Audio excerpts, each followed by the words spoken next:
really like me rare glimpses into my personal life.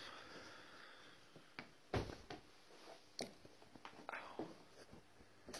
But how cool is my fish tank?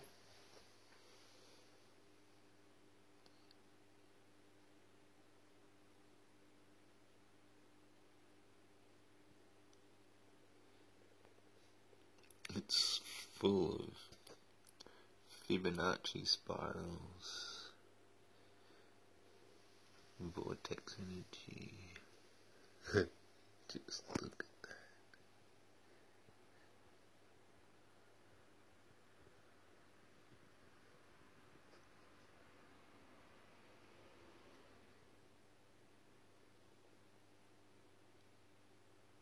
that. I think it is quite possible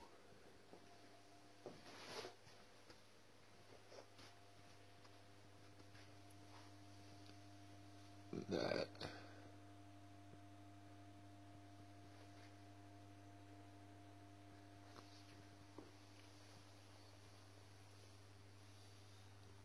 I'm going to have to put these goldfish down with their friend downstairs.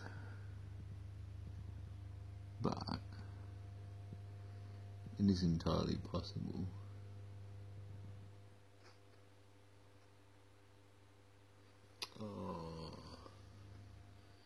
you've been batting an old age for a long time. I'll have to get you out. That one's been in there for years. And they don't live that long, normally.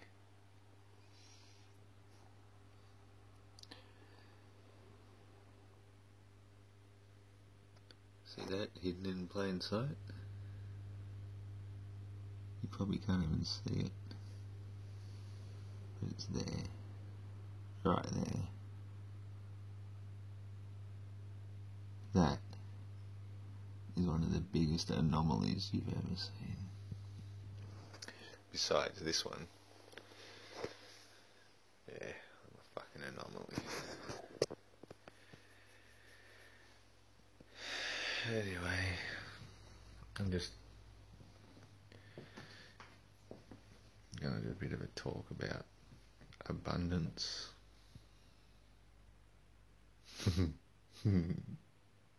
Because abundance abounds. And so to do that, I'm going to have to walk downstairs. You probably don't realise this, but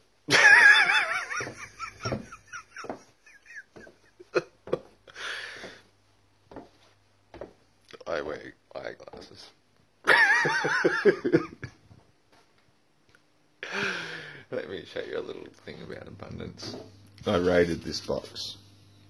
Yeah, I rated it. There's fuck all left in it now. There's only like 3, 4, 3, 2, 3. There's only that many left. Another box. And I guess these are the long necks of the 88 brew. They're the 77 brew. 7th of July brew. These are the 8th of... I don't have to do a 9th of them, but 9th for sure. I just need to get a day off so I can,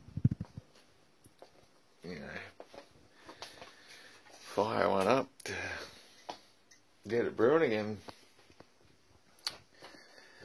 But meanwhile, here in Olymaroa, which one will we go for? The door? Let's go for this one. I think this one looks just perfect. And I'm going to open this. And if it sprays all over the frickin'...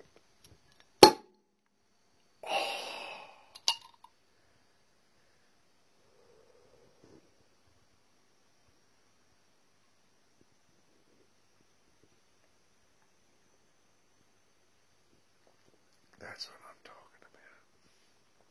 That's what I'm talking about.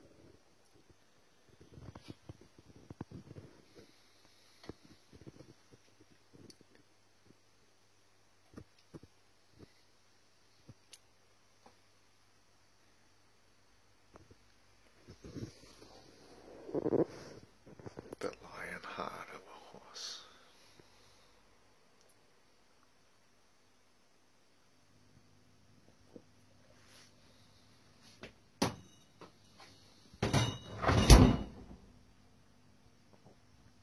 Abundance, strength, generosity. The sun shines its light on everyone freely, abundantly, without... What's that word again? I'm good when I'm sitting down writing at a keyboard because I can sit there for 10 fucking minutes and think of the fucking word I'm thinking of. Without prejudice.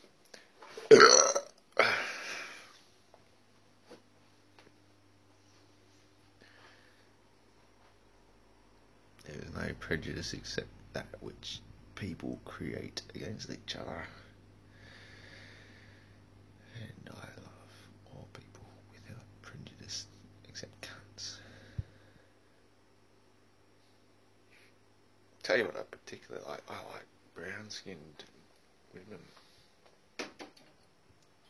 more than anything. Don't ask me why. Maybe that is my own personal prejudice. Well, there goes the light. But, brown skin, black skin. I love black skin. It's just like so beautiful. Seems really weird, I guess, because I'm white. I'm pale. I'm not particularly happy being pale, but that's just my deformity, I guess, my aberration. But black-skinned women,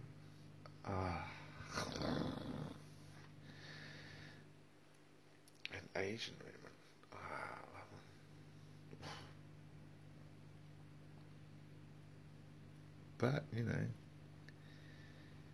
you paley white women, I guess, eventually will tan under the sun.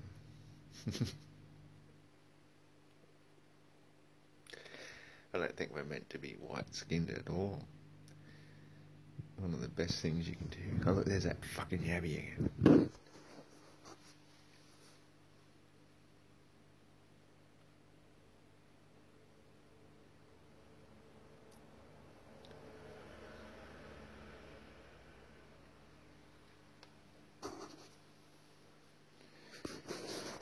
Yeah, personally I think one of the best things you can do for your health and vitality is to get out in the sun and stop eating mucousy foods, dairy especially. Yuck. Mammal flesh. Why would you dispose of mammal flesh with your digestive system? You know, like, who ever thought that was a good idea? Okay, yeah, you're starving in the fucking ice ages or something. You gotta eat something. And you can't eat your greens because the greens are inedible. So the animals that can eat the greens and survive off it, eating their flesh, to me that's just as sensible as... Yeah, I haven't put this in a rant yet. I ride it all the time, but it's as sensible as if you've got a car, say you've got a really good racing car, top of the range, big V8 engine, and you start putting fucking crude oil into your fuel tank. Okay, the car might run on that, but you know that if you start putting super fuel into it, it's gonna cause problems. But here is the idiocy of eating flesh, because we are flesh. The idiocy of thinking that we can run more efficiently on eating mammals and even dead fish and birds and anything dead It's the equivalent of saying, well, my car's not running too well on this crude oil. So what I'm going to do is chop up a heap of metal and plastic and vinyl and glass and rubber and put that into the fuel tank and assume that not only is it going to run better, but it's going to heal itself while it's running. That's the mentality of eating meat. We are not designed to run on meat. We run on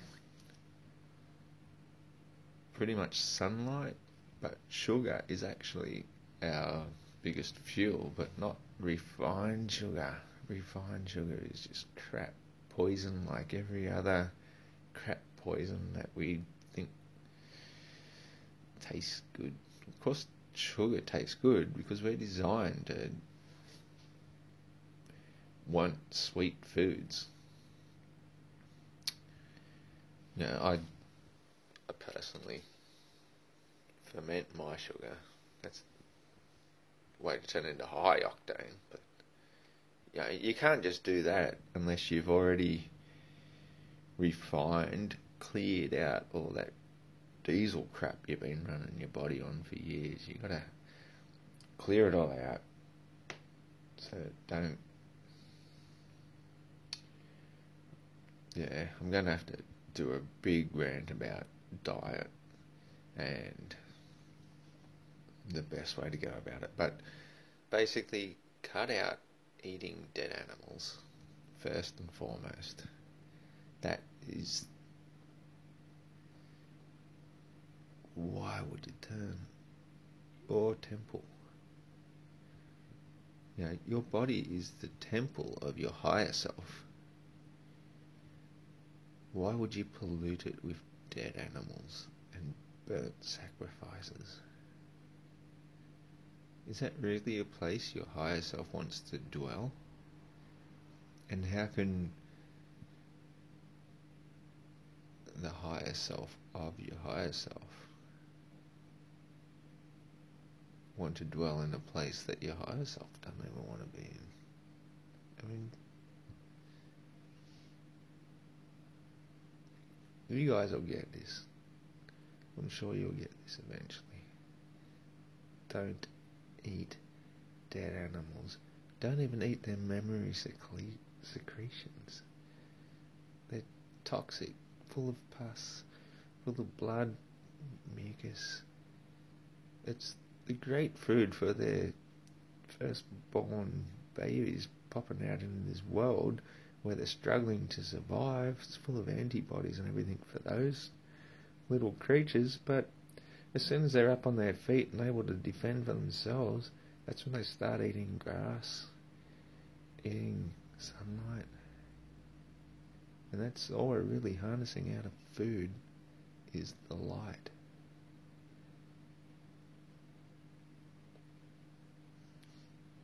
And that's why in times of hardness and, you know, middle of winter, yeah, sure, we might have to survive on eating the flesh of animals that can eat that, but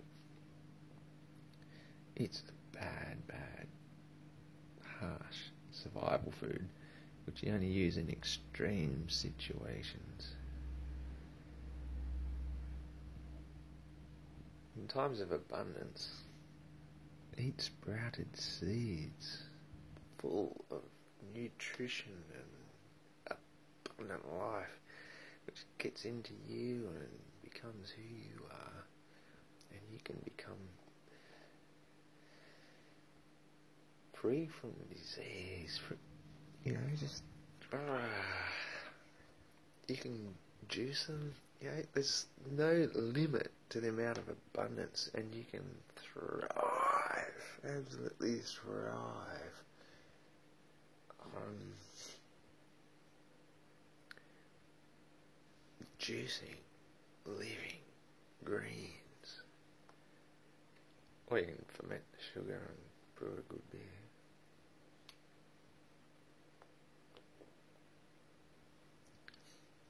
Once you've cleansed your body of that original sin, I think I might have a couple of minutes left to tell you about the original sin.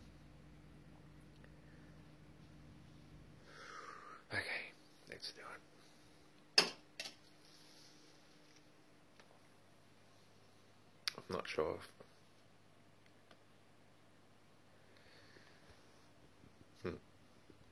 I keep getting messages up from my beautiful fiancée. They got the fiesta in the Philippines. I'll talk to you soon, baby. Okay.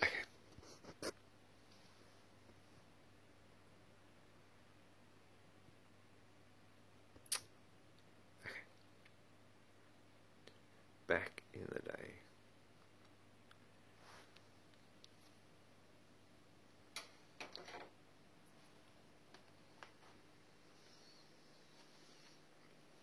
we talk about Adam and Eve.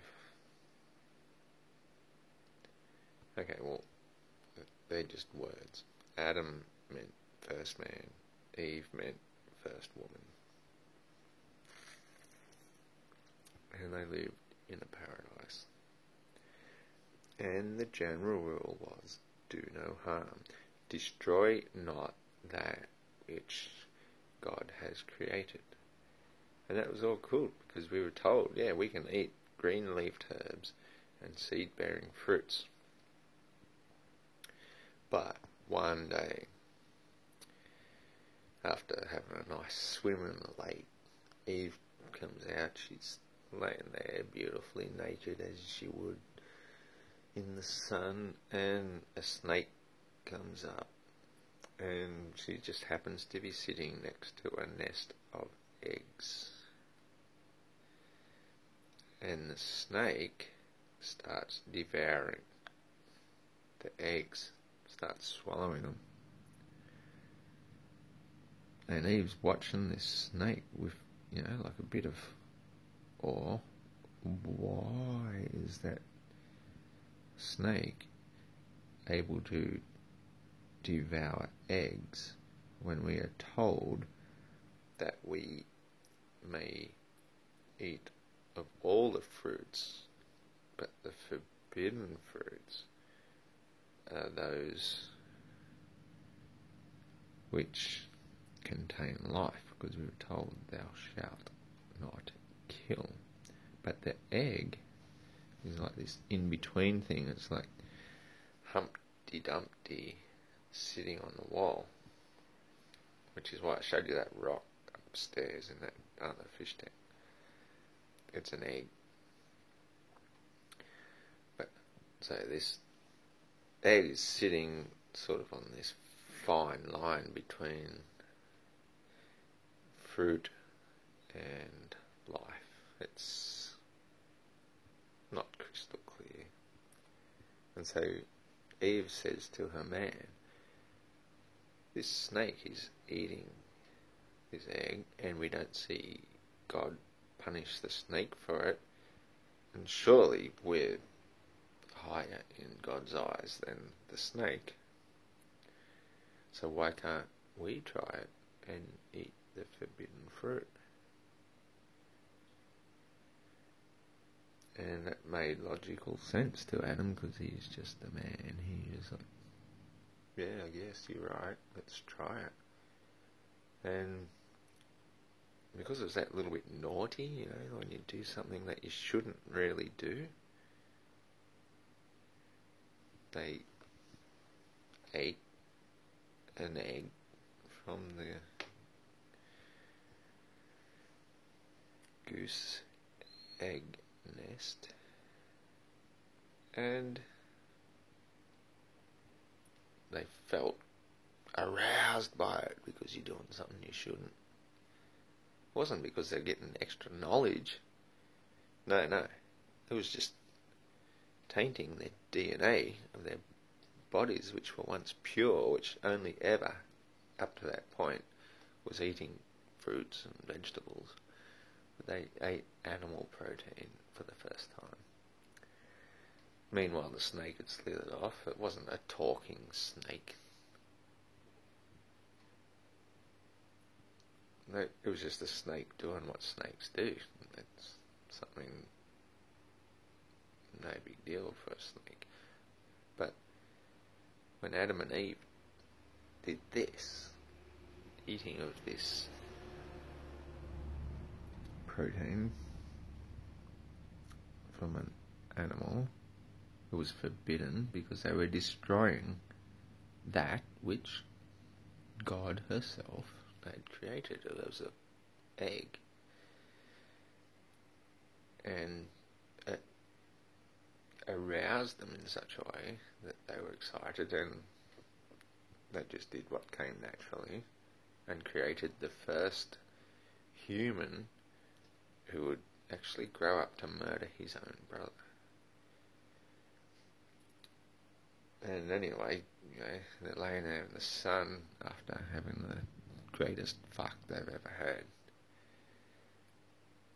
And old Mother Goose comes back and sees her nest, and she doesn't know that the snake's been there, because the snake just comes and goes, and Mother Goose might get a little bit forgetful, but when she saw the broken eggshells and she saw these humans lying there and she realised what they'd done, she got furious and she drove them out of the Garden of Eden. She drove them out. She just honked. And old Mother Goose, where do you think those fables come from? Humpty Dumpty and all that. And as a result, when they sort of sobered up a little bit from their original sin, they realised, oh shit, what have we done? And they felt naked for the first time under the eyes of the heavenly angels who've always been there. They always just appear when the sun goes down. They're always there. You just see them when the light visibility spectrum is appropriate. And so, of course, they realised they felt naked and they covered themselves up. And the children of them, that's the original sin that we're still trying to overcome. Now, the idea was that Jesus was, when he came, that by sacrificing him is going to pay for all our sins, all our wrongdoing. Well, no, it doesn't work like that. It doesn't work. He was a scapegoat. The only way it works is to stop killing animals, to stop consuming their flesh and blood and babies and breaking eggs, and get back to sprouting seeds. That's what God gave us. That's what Mother Earth gave us, is seeds. We benefit from sprouting the seeds because we can plant the best of them and keep their lineage growing. And if we eat seed-bearing fruits, occasionally we might be passing some seeds through us, which we might bury in a pile when we shit them out and grow more trees. We can even take cuttings. We've got all this technology to enhance the plant world, and that's what we've got to do. We've got to enhance the plant world, the trees, the forests, the seed-bearing fruit trees. We've got to stop looking at what the reptiles are doing, devouring eggs, and be God's children.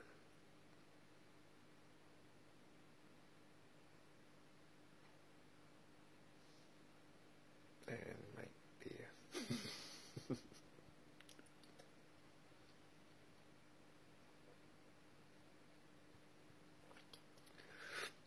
Because that's what Noah would have done.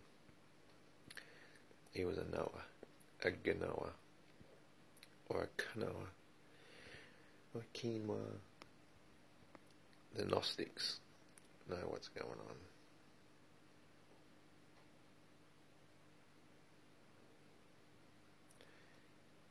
You might think I'm a raving nutty lunar or a loony nutter. I don't know what's going on.